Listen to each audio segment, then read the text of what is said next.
So I'm inside Tuckers Nob State Forest.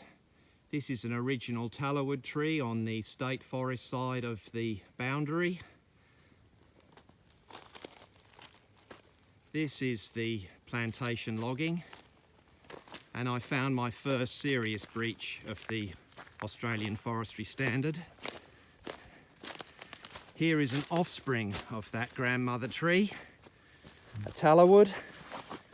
You can tell by the bark, and down here is the cut off butt.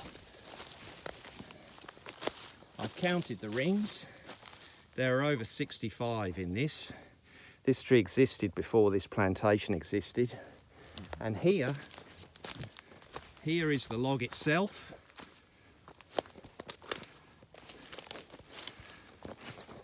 Tagged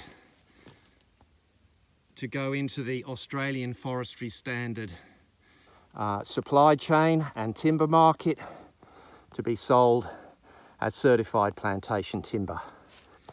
And if you don't believe me, here's the bark that's been taken off the tree, and then there's just a little bit of Tallowwood bark left on the tree, and it's next to a bloodwood, another non-target, non-plantation species.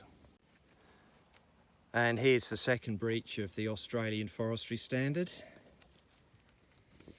This is a rainforest tree that's been felled. It's in the family we generally call sassafras. I crunch up and smell the leaves. I get that distinct sassafras smell. Not a plantation tree and not a plantation target species. Rainforest.